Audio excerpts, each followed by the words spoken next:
Welcome everybody, thank you guys for tuning in for another review from our 2023 eMTB Shootout presented by Fox Racing and Schwalbe Tires.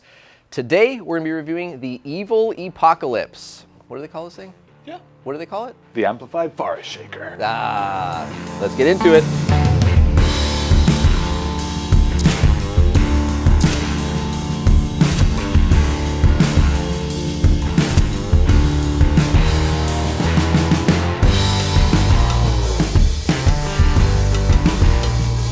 So the Epocalypse is a 166 millimeter, 170 millimeter enduro, aggressive eMTB with a Shimano drive unit. It's got a 630 watt hour battery and Delta Link suspension platform. Let's get into the geometry, Robert, and then we'll talk about the build and on-trail performance. Yeah, so definitely an enduro bike with the geometry, 64.5 degree head tube angle, 75.6 degree effective seat tube angle, 442 millimeter rear end, quite a high BB with only 18 millimeters of drop. And then the size large that we tested has a 475 millimeter reach and a 647 millimeter stack. Standouts right away. Let's see. Build, value, looks, ride. What do you think? Like how it looks. Okay. The build spec is solid. Okay. Maybe not incredible value, but not horrific compared to some of the other stuff that we've got, I wouldn't say. Okay. Yeah, the retail price is $99.99, so 10,000 bucks. You're getting a Zeb Ultimate, RockShox Super Deluxe coil, Shimano XT brakes, a lot of Evil in-house components, Cane Creek 40 series headset, WTB saddle. i9 wheels, which are, I think, a bit of a standout in terms of the performance. The pickup on that rear hub is awesome. They feel real nice and stiff and stout. Okay. Yeah, I think they're good. Ride performance, Frenchie, what did you think? I know. At 6 foot, it was instantly comfortable. Okay. Going up the top of the trail, the one first thing that I did notice, anything that was like football size or basketball size rock, that rear end kind of got hung up. And I got a lot of feedback to the saddle and the feet. So I just kind of noticed that climbing up, but as soon as you started to point the thing downhill and descend, and got into the actual rocky, chunky descents, this thing performed really well. Okay. And that's where I had a lot of fun with it. Okay. Handled everything on that trail one, big chunky embedded rock, lava rock. It just was nasty, and this thing didn't hold me back at all.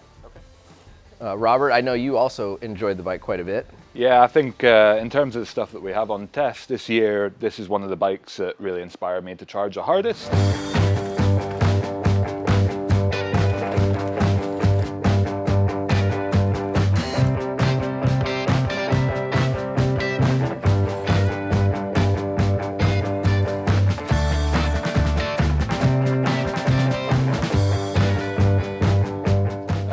Just feels really nice and stiff and stout. There's plenty of support in the suspension, but it's not overly harsh, I didn't find.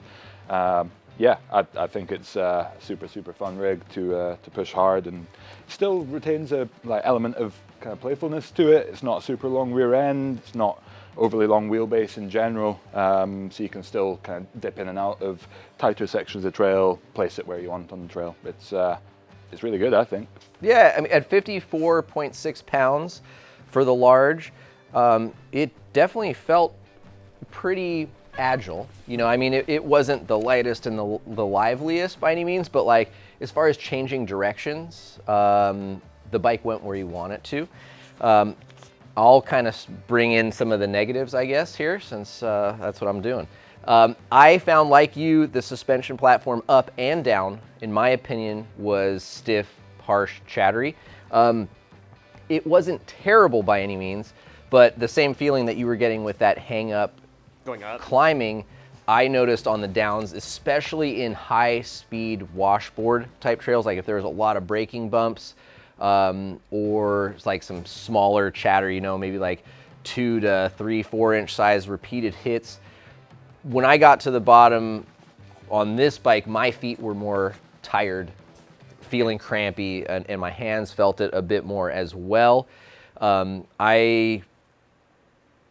That would be, I guess, one of the negatives I had. I thought as well, Climbing for me on this bike was a little bit difficult. You know, I definitely wanted to lower the stem height on this bike on really steep terrain, especially if there was like, you know, a steep bit and then there'd be like a root or a rock.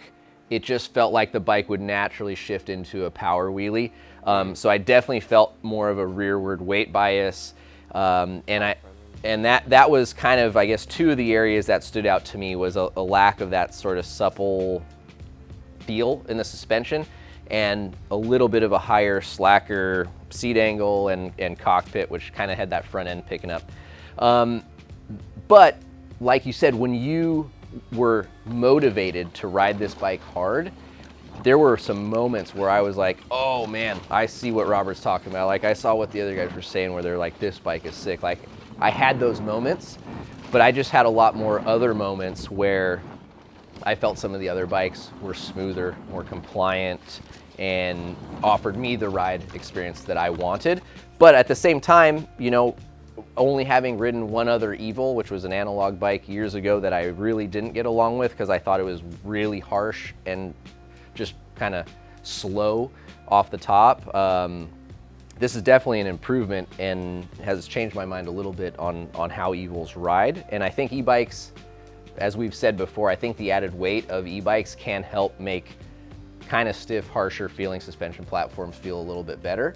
And again, I'm someone who uses feet and hand feedback. I know, Frenchie, you are as well. We're guys that ride really loose trails that have lots of rocks and square edge bumps and not a lot of traction. So what we're looking for out of a ride is certainly different than what Robert looks for in Scotland, or you might be looking for as well. Yeah, and I think that's where the personal preference thing comes into it with all of these bikes. For me, the support that the platform offers is preferable to the out and out kind of small bump compliance and stuff, whereas these guys like it a little bit softer off the top. I guess their bodies have been through a little bit more than mine. You're just finally seeing that there's no traction where we ride bikes. It's going okay. It's going okay. So who do you think the ideal consumer for this bike would be? Frenchie, Robert, anybody?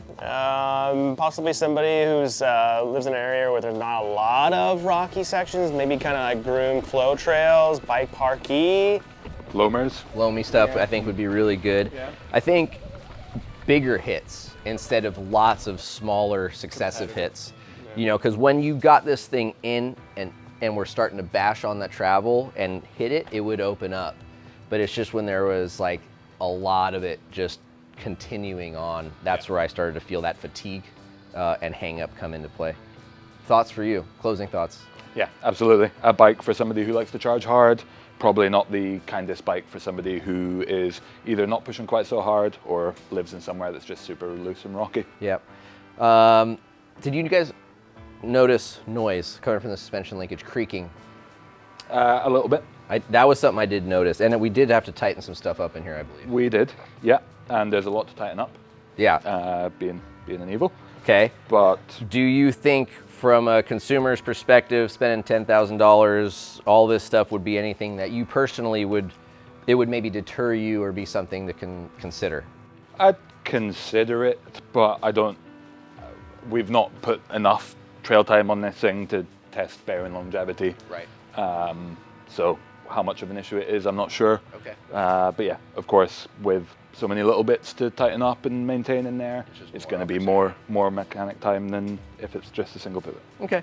Overall, though, Frenchie, having not ridden an Evil before, what you're impressed? Sick looking bike. I had a great time on it, but it's not necessarily the bike for me. Okay. Yeah. Okay. There you have it, folks. A very capable and fun bike. I think it definitely impressed us more than we were expecting or thinking it would, right? For a first attempt at an e-bike from a smaller to mid-sized brand, I think they did really good. Some definite impressive performance features out there, a couple areas that maybe aren't for everybody, and that's what's awesome about mountain bikes, is there's something that's gonna work best for you, your riding style, and your terrain. So thank you guys very much for watching. Be sure to stay tuned for the roundtable where we put this up against the other 12 competitors in this year's shootout. Subscribe to the channel so you don't miss any future episodes, and we'll see you out on the trails.